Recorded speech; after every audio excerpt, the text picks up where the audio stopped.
अस्सलाम वालेकुम। आज का हमारा ये टॉपिक है और 7.3 से रिलेटेड क्वेश्चन कुछ इसके करेंगे। देन इसमें एक फार्मूला यूज़ होना है इंटीग्रेशन ऑफ एक्सपोनेंशियल फंक्शंस का, तो उसको रिमाइंड करना है। अब उसके रिलेट क्वेश्चंस कुछ करते हैं। एक्सरसाइज 7.3 के क्वेश्चंस हैं ये। तो यहाँ पर हमने सबसे पहले जनरल फॉर्म उसकी देख लें कि जब हमने इंटीग्रेट करना है एक्सपोनेंट फंक्शन को, तो उसकी जो पावर है उसका डेरिवेटिव हमने नीचे ले लेना है, D over D you derivative of their power plus ये इंटीग्रेशन करने का तरीका है। इसी के अकॉर्डिंग वर्क करेंगे। सबसे पहले तो इंटीग्रेशन को सेपरेटली दोनों पे अप्लाई कर देना है। अप्लाई करने के बाद जो कांस्टेंट है वो बाहर लिख देना। अब यहाँ पे इंटीग्रेशन कैसे होगी, e3x एज इट इज़ आ जाएगा। ओवर में क्या आएगा, इसकी डेरिवेटिव जब इस वैल्यू के जब हम डेरिवेटिव लेंगे तो ये आ जाना है 3x का डेरिवेटिव 1, तो ये 3 नीचे आ जाएगा plus 5 as it is.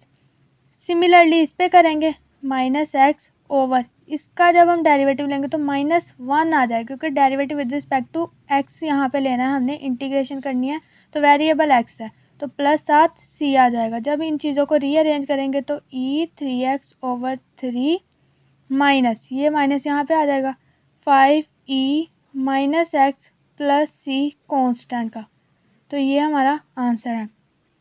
Then question number 30 है। यहाँ पे भी सेम एज इट इज़ कि हमने अब इंटीग्रेशन तो सेपरेटली बेशक ना भी अप्लाई करें, डायरेक्ट कर दें तो कांस्टेंट एज इट इज़ इसकी इंटीग्रेशन होगी फंक्शन की, तो e x as it is over इसका जो डेरिवेटिव होगा 1 वो नीचे आ जाएगा minus constant as it is ये वाली वैल्यू एज इट इज़ इसका जो वैल्यू का पावर में जो वैल्यू उसका डेरिवेटिव आएगा -2x का डेरिवेटिव 1 -2 आ गया इसका मतलब, तो वो नीचे आ जाएगा प्लस सी कांस्टेंट। अब सारी चीज़ें रीअरेंज कर लेनी है, 2e(x) plus minus minus plus हो जाएगा 3/2e माइनस 2x प्लस सी, और ये फिर आंसर है इसका।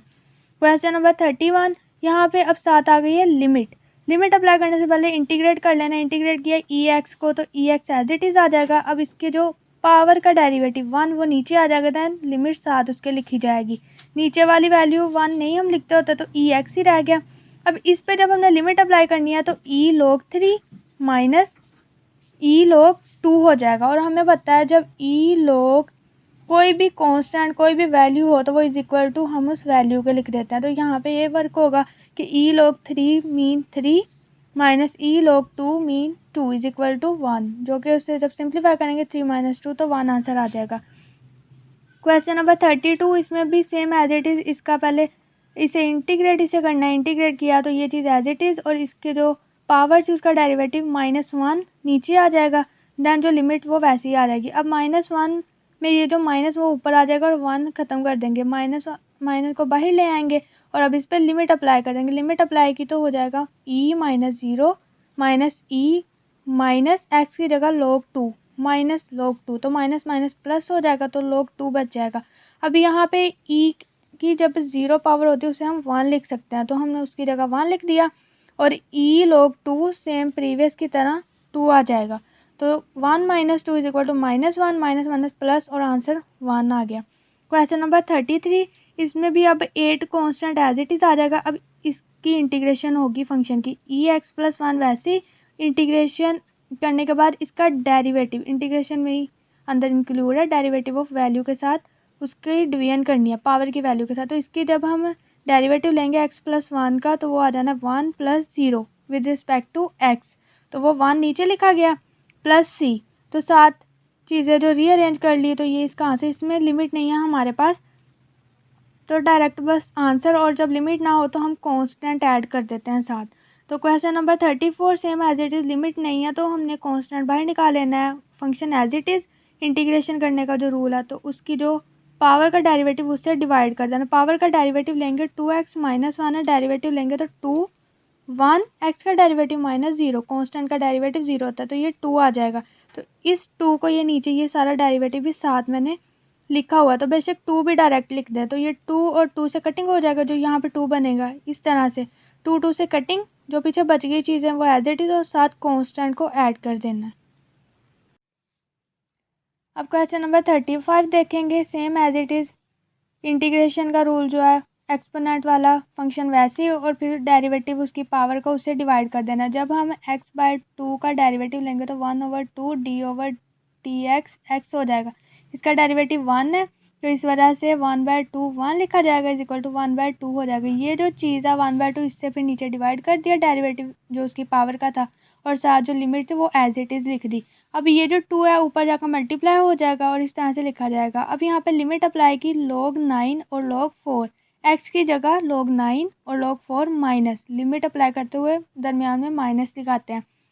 अब यहाँ पे 9 3 का स्क्वायर बनता है और 4 2 का स्क्वायर बनता है, तो इसी तरह से हमने यहाँ पे 3 की पावर 2 और यहाँ पे 4 की पावर 2 लिख दी। और log की प्रॉपर्टी है, जब log में कोई भी फंक्शन दिया गया हो उसकी पावर हो तो उसे हम log के शुरू में ले आते हैं और बाकी चीज़ जो बेस होती है वो वैसे लिखी दी जाती है। यहाँ पे यही वर्क हुआ। फिर जब यहाँ पे बन गया log 3 की पावर 2 तो ये आगे आ जानी है, और यहाँ पे भी जब 2 की पावर 2 तो ये 2 आगे आ जाना है इस तरह से।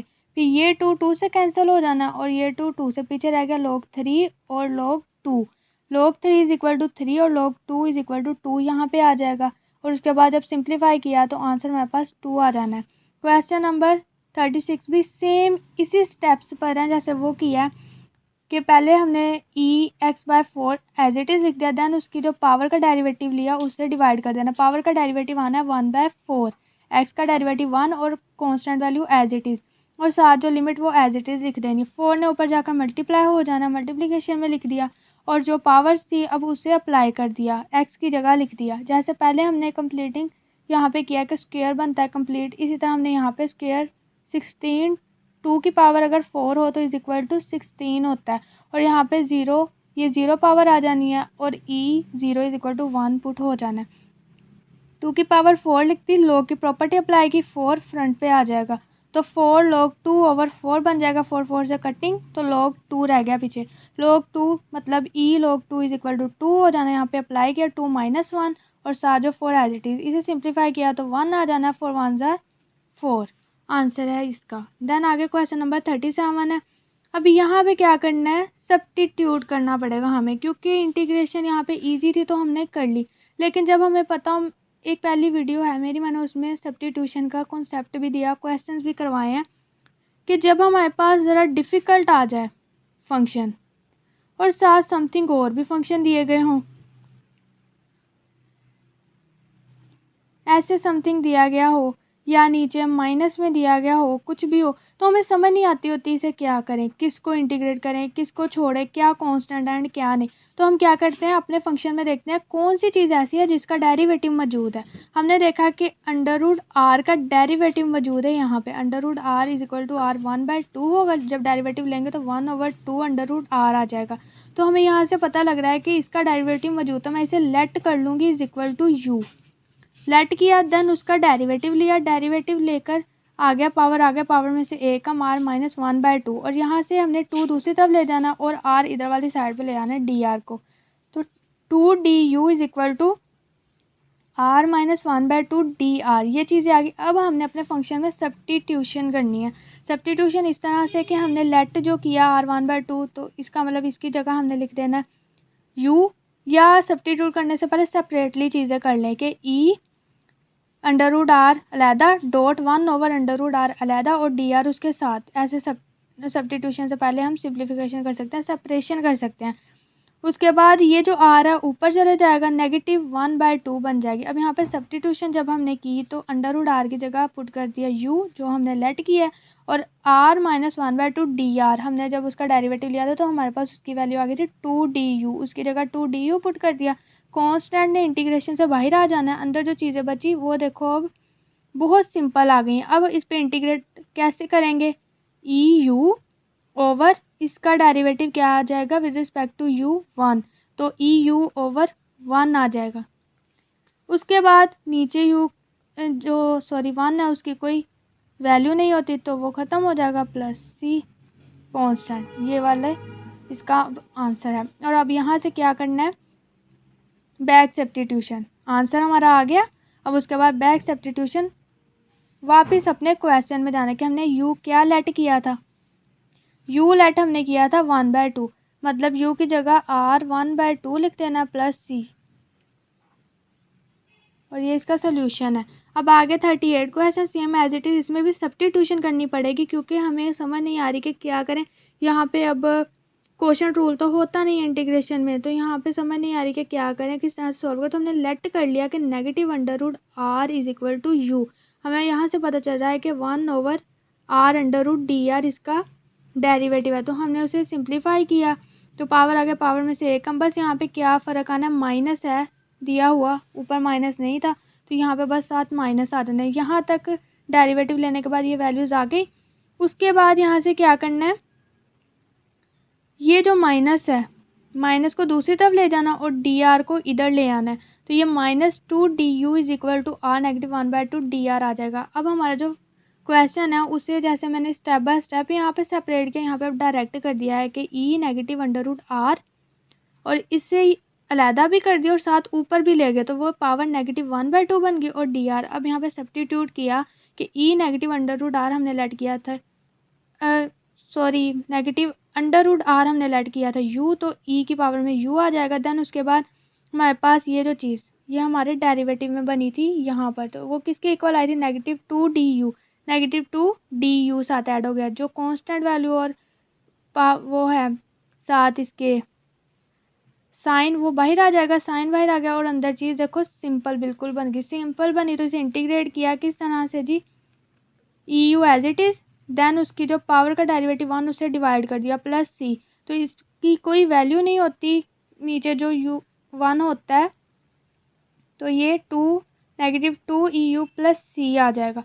अब बैक सब्स्टिट्यूट कर देना है, आंसर हमारा आ गया। बैक सब्स्टिट्यूशन कर देनी है, ये जो हमने यहाँ से चीज़ उठाई थी और उसे लेट u किया था, हमने अपनी आसानी के लिए किया, लेकिन हमें आंसर वही देना जो हमारे पास गिवन क्वेश्चन के वेरिएबल्स होते हैं। तो हमने जो लेट किया था u = -r, तो वो पुट कर देना r1/2 प्लस c, तो ये हमारा आंसर है। Question number 39 as it is, यहाँ पे भी हमें लेट करना पड़ेगा। फंक्शन दो दिए हैं साथ हमारे, या तो बाय पार्ट्स करनी होगी, पार्शियल इंटीग्रेशन होगी बाय पार्ट्स जो होती है, या यहाँ पे हम कर लेंगे कि लेट करके सब्स्टिट्यूशन वर्क कर लेंगे। सब्स्टिट्यूशन वर्क मैं यहाँ पे कर रही हूँ, लेट किया कि यहाँ पे पता लग रहा है कि -t2 का डेरिवेटिव मौजूद है, पावर आगे पावर में से 1 कम, तो 2t आ जाएगा, ठीक है।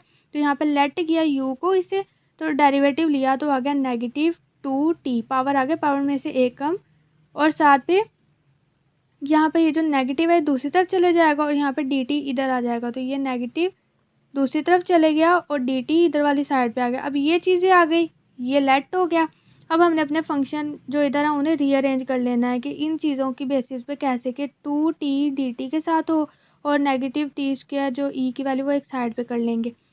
तो यहाँ पे ये सारा अरेंज कर लिया, उसके बाद इसकी जगह अप्लाई कर दिया हमने ये वाली चीज़ जो लेट की थी -du, और u जो लेट किया था वो -t² की जगह लिख दिया। अब नेगेटिव को बाहर निकाल लेना, सिंपल आ गया हमारे पास फंक्शन। अब उसे क्या कर देना है, इंटीग्रेट किया, तो जो उसकी पावर का डेरिवेटिव उससे डिवाइड कर दिया। देन उसके बाद नीचे वैल्यू नहीं होती 1 की, तो प्लस c आ जाएगा। अब बैक सब्स्टिट्यूशन करनी है, बैक सब्स्टिट्यूशन इधर ही बल्कि की हुई है। बैक सब्स्टिट्यूशन u = -t² था, हमने लेट किया, तो वही हमने अब u की जगह पुट कर देना है। u की जगह पुट किया तो हमारे पास ये चीज़ आ गई और ये हमारा आंसर है। नाउ द लास्ट क्वेश्चन 40, इसमें भी सब्स्टिट्यूशन वर्क हमारा होगा।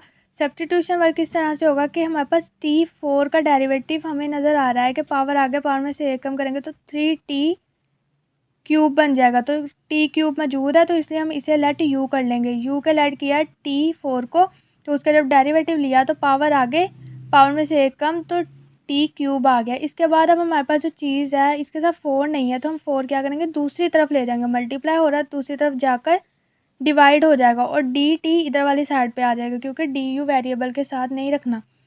ये चीज़ हो गई, डेरिवेटिव भी ले लिया, सब्स्टिट्यूशन की चीज़ें भी आ गई। देन अब हमने अपने फंक्शन की तरफ आना, फंक्शन था उसे रीअरेंज कर लिया, t4 एक साइड पे कर लिया और t³ को dt के साथ कर लिया। अब यहाँ पे सब्स्टिट्यूशन किया है कि t³ dt की जगह लिख देना 1/4 du, और जो u हमने लेट किया था t4, अब यहाँ पे t4 की जगह u कर लिया लेट, कांस्टेंट था वो बाहर आ जाएगी वैल्यू 1/4 eu du। अब ये जो चीज़ सिंपल आ गई, अब यहाँ पे हम इस पर इंटीग्रेशन अप्लाई कर देंगे, e u as it is, और फिर उसकी जो पावर है, पावर में जो फंक्शन उसके डेरिवेटिव से उसे डिवाइड करना। 1 उसकी वैल्यू नहीं होती, तो इसलिए हमने नीचे हमें वैसे ही पता होता है कि हर किसी के 1 होता है, कोई भी वैल्यू अगर उसके नीचे कुछ नहीं तो 1 है, तो वो हम वैसे नहीं लिखते आम तौर पर।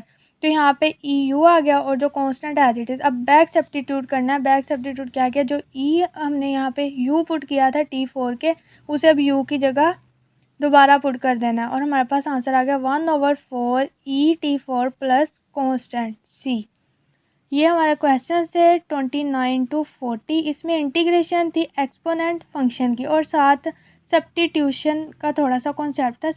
मैंने यहाँ पर सब्स्टिट्यूशन का कॉन्सेप्ट क्लियर और पूरा नहीं दिया, क्योंकि एक मेरी वीडियो है मेरे चैनल पर मैंने अपलोड की हुई है, वहाँ पे मैंने सब्स्टिट्यूशन का फुल कॉन्सेप्ट विद क्वेश्चंस करवाया हुआ है। तो अगर आपको सब्स्टिट्यूशन का यहाँ से वक्त नहीं समझ आ रहा तो आप मेरे चैनल में देखिए वो वीडियो, दैन आपको समझ आ जाएगी। और इसके अलावा कि उम्मीद है कि मैंने समझा दिया अच्छा और बेहतर मैंने डिलीवर किया और आपको अच्छा समझ आ गया होगा। इस चैनल को सब्सक्राइब ज़रूर कीजिएगा और लाइक एंड शेयर भी कीजिएगा। थैंक यू एंड अल्लाह हाफिज़।